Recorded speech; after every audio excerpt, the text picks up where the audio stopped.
बिस्मिल्लाहि वस्सलातु वस्सलामु अला रसूलुल्लाहि सल्लल्लाहु अलैहि वसल्लम। अस्सलाम वालेकुम। लाहौर रियल एस्टेट के यूट्यूब चैनल से चौधरी जमशेद रफ़ीक +9232224062।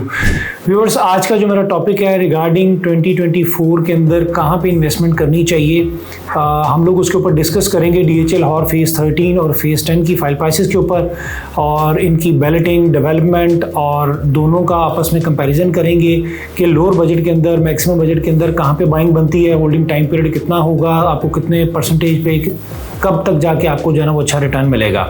हम लोग मोस्टली अपनी जो भी बाइंग, जो भी हमारी इन्वेस्टमेंट होती है, हम लोग उसको day to day look after कर रहे होते हैं, प्राइसेस चेक कर रहे होते हैं। बट जबकि मेरा ख्याल है कि डे टू डे भी नहीं, मंथ टू मंथ्स भी नहीं, ईयर टू ईयर्स में आपको एक अच्छा रिटर्न जो है ना वो मिलता है।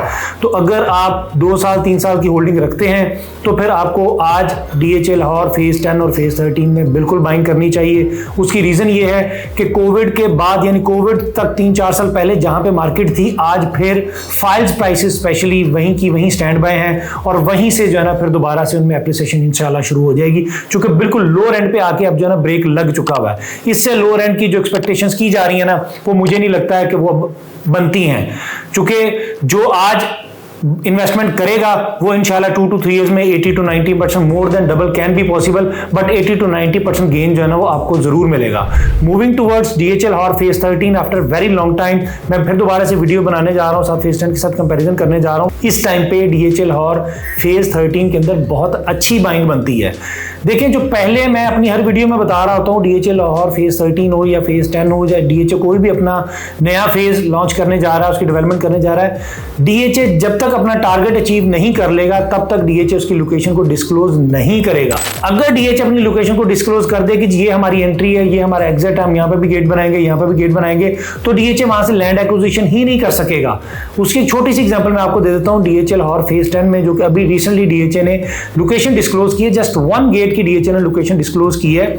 फेज 9 प्रिज्म आर और क्यू ब्लॉक के बिल्कुल ऑपोजिट साइड पे हडियारा ड्रेन और हडियारा ड्रेन के ऑपोजिट साथ ही बिल्कुल जो है ना फेज 10 की लोकेशन, यानी अभी जस्ट एक गेट DHL ने लोकेशन डिस्क्लोज की है। बेदिया रोड से भी एक्सेस मिलेगी, फेज 9 प्रिज्म से भी एक्सेस मिलेगी, फिरोजपुर रोड से भी होगी, रिंग रोड से भी होगी। तो वही चीज, जब तक DHL अपना टारगेट अचीव नहीं कर लेता तब तक DHL अपनी लोकेशन को डिस्क्लोज नहीं करेगा।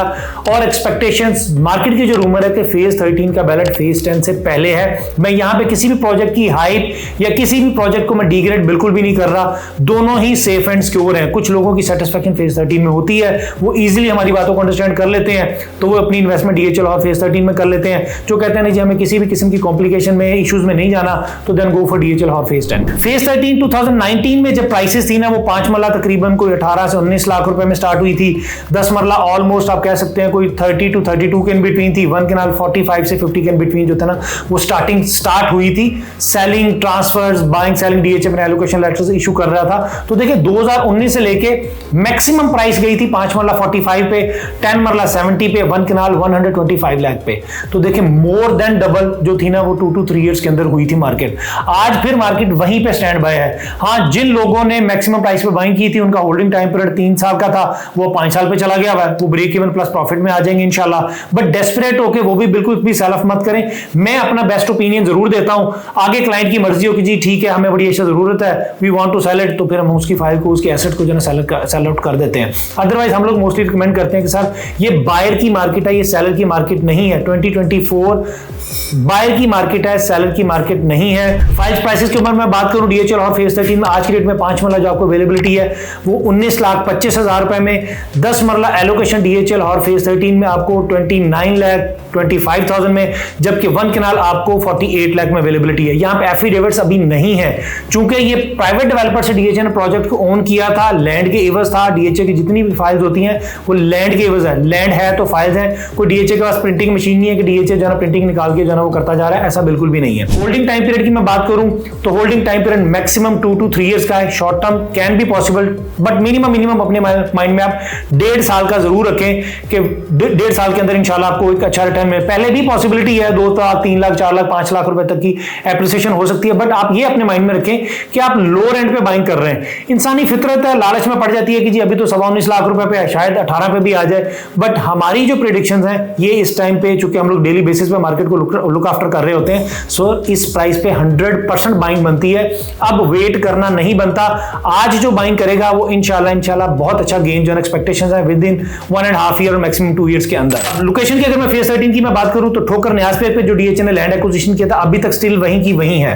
डीएचए ने अपनी लोकेशन डिस्क्लोज नहीं की है कि हम लोग अपनी लोकेशन को चेंज करने जा रहे हैं। हाँ, मार्केट में जो रूमर है कि ये फिरोजपुर रोड पे एक्सपेक्टेड है, सेकेंडली फेज 10 के एडजस्टमेंट जा सकती है, तो लेट सपोज अगर फेज 10 के भी एडजस्टमेंट ये जाती है तो फेज 10 में 5 मरला आपको मिल रहा है ऑलमोस्ट कोई 29 लाख में, फेज 13 में 5 मरला आपको मिल रहा है 19 लाख रुपए में, 1 मिलियन का डिफरेंस है। 10 मरला डीएचएल और फेज 10 में आज आपको अवेलेबिलिटी हो जाती है 50 लाख रुपए में, फेज 13 के अंदर आपको 29 लाख रुपए में, तो 2 मिलियन का डिफरेंस आ गया।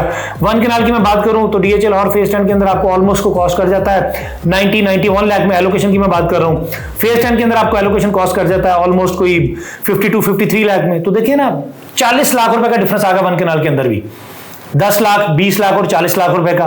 तो सर कम पैसे लगा के ज्यादा मुनाफा आपको डीएचएल और फेज 13 में। सबसे बढ़कर देखिए, डीएचए अपना लेटर इशू कर रहा है। जब डीएचए अपना लेटर इशू कर रहा है, आपने आज फाइल बेचनी हो, लेट सपोज अगर डिस्प्यूट ही है अकॉर्डिंग टू योर प्रेडिक्शन या परसेप्शन, या जो मार्केट में डीलर जो जिनको नहीं आइडिया फेज 13 क्या है क्या नहीं है, तो सर आप आज अभी मुझे कहेंगे हमने फाइल बेचनी है, मैं 10 मिनट में आपकी फाइल बेच दूंगा।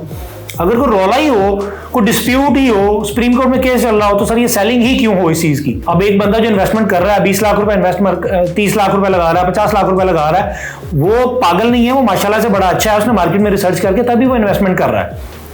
तो इसलिए फेज 13 में बहुत अच्छी बाइंग बनती है। अब अगर फेज डीएचएल और फेज 10 की बात करें तो फेज 10 में आपको एफिडेविट्स की अवेलेबिलिटी भी है और एलोकेशंस की भी अवेलेबिलिटी है। कुछ साइजेस हैं कि जहां पे एलोकेशंस की आपको अवेलेबिलिटी नहीं होगी। द रीजन बिहाइंड कि मार्केट में बहुत ज्यादा डिप आ चुका हुआ है, तो सेलर अभी नुकसान में सेलिंग नहीं करना चाह रहा, इस वजह से आपको एलोकेशंस की अवेलेबिलिटी नहीं होगी। 2 कनाल से मैं स्टार्ट करूं तो डीएचएल और फेज 10 में 2 कनाल एफिडेविट की अवेलेबिलिटी आपको 2 करोड़ 20 लाख रुपए में, एलोकेशन की अवेलेबिलिटी नहीं है। मैक्सिमम ये प्राइस तकरीबन को 375 तक गई थी। 1 कनाल डीएचएल और फेज 10 में एफिडेविट की अवेलेबिलिटी आपको 96 लाख में, जबकि एलोकेशन आपको 83,50,000 में। डीएचएल और फेज 10 में एलोकेशन आपको सस्ता पड़ेगा, एफिडेविट आपको महंगा पड़ेगा। उसकी रीजन ये है कि चूंकि मार्केट में डेस्परेट सेलर है, इस वजह से एफिडेविट जो है ना लो रन पे मिल जाता है। एफिडेविट में इन्वेस्टर डेस्परेट नहीं है, तो वो इसीलिए अगर कोई बाहर आ जाएगा तो अपनी इस प्राइस पे सेलिंग करेगा, बट वो लोअर प्राइस में 96 से नीचे की अवेलेबिलिटी नहीं होगी। 10 मरला की मैं बात करूं डीएचएल और फेज 10 में एफिडेविट की अवेलेबिलिटी 50 लाख 25,000 रुपए में, शायद 50 लाख रुपए में भी मिल जाए, जबकि एलोकेशन आपको 48 लाख में। 10 मरले के अंदर आपको एफिडेविट सस्ता पड़ेगा, एलोकेशन आपका महंगा पड़ेगा, क्योंकि उसके ऊपर ट्रांसफर एक्सपेंस तकरीबन आपको 3,35,000 रुपए के करीब आ जाते हैं। 8 मरला डीएचएल और फेज 10 के अंदर एफिडेविट की अवेलेबिलिटी 41 लाख में, जबकि एलोकेशन 40 लाख में। डीएचएल और फेज 10 में 5 मरला एफिडेविट की अवेलेबिलिटी आपको तकरीबन हो जाती है 29 लाख में, जबकि एलोकेशन 28 लाख में अवेलेबिलिटी आपको हो जाती है। लोकेशन की मैं बात करूं तो लोकेशन डीएचएल और ने भी फेज 9 प्रिज्म का जो क्यू और आर ब्लॉक के ऑपोजिट साइड पे इसकी लोकेशन अभी रिसेंटली डिस्क्लोज की है। बैलेटिंग की अगर मैं बात करूं तो चूंकि अभी फेज 10 के अंदर आर्मी बेनिफिट फाइल्स भी आ रही हैं, और इंशाल्लाह कमिंग सून में इंस्टॉलमेंट प्लान पे भी जो है तमाम फाइल्स आ रही हैं डीएचएल और फेज 10 के अंदर, बट प्राइसेस अभी तक डीएचए ने डिस्क्लोज नहीं की है। देखिए, अगर मेरी जो प्रेडिक्शन है कि अगर आज आपको 5 मरला डीएचए दे रहा है, एफिडेविट की जो इन्वेस्टर से अवेलेबिलिटी है 30 लाख रुपए की कॉस्ट करती है, तो इंस्टॉलमेंट प्लान वो तकरीबन को 55 से 60 लाख रुपए में निकलेगी, 10 मरला की प्राइस में जाएगी। तो इसलिए जो 10 मरला की प्राइस की है उसमें आपको कनाल की प्राइसेस में इंस्टॉलमेंट प्लान के ऊपर, चूंकि आपको 10 मरला कनाल के ऊपर तकरीबन को 90-100 के इन बिटवीन आपको मिलेगी, तो प्राइसेस के ऊपर मेरा नहीं ख्याल है कि अभी कोई खास ज्यादा हमें बहस करनी चाहिए। डीएचए के ऊपर डिपेंडेबल है कि डीएचए कब हमें जो है ना इंशाल्लाह इंस्टॉलमेंट प्लान को जो है देता है। अगर मैं प्राइस कंपैरिजन मैंने पहले भी कर दिया था डीएचएल और फेज 10 फेज 13 के अंदर, तो लोअर बजट के अंदर अगर आप बाइंग करना चाह रहे हैं तो फेज 13 रिकमेंडेड है। अगर आपके पास बजट मोर देन 3 मिलियन का है तो देन गो फॉर डीएचएल और phase 10। Both are safe and secure. Holding time period 2 से 3 साल का है। बैलेटिंग की मैं बात करूं दोनों की तो 2 से 3 साल के अंदर कैन बी एक्सपेक्टेड। फेज 13 और फेज 10 का कर देगा। लाहौर रियल एस्टेट के प्लेटफॉर्म से मैं डीएचएल और phase 10, phase 13, DHA Quetta, DHA Gujranwala तमाम फाइल्स के अंदर मैं डील करता हूं। आपको किसी भी प्लॉट से रिलेटेड असेसमेंट चाहिए हो, आप एनी टाइम मुझे कॉल करें, मुझे व्हाट्सएप पे मैसेज ड्रॉप करें, मैं इंशाल्लाह आपको as soon as possible reply करूंगा। वीडियो को लाइक जरूर कीजिएगा, शेयर जरूर कीजिएगा, और इंशाल्लाह with the passage of time जो भी लेटेस्ट मार्केट से रिलेटेड न्यूज आएगी वो इंशाल्लाह आप तक पहुंचाते रहेंगे। अपना बहुत बहुत ख्याल रखिएगा। Thank you so much. अल्लाह हाफिज, फी मान अल्लाह।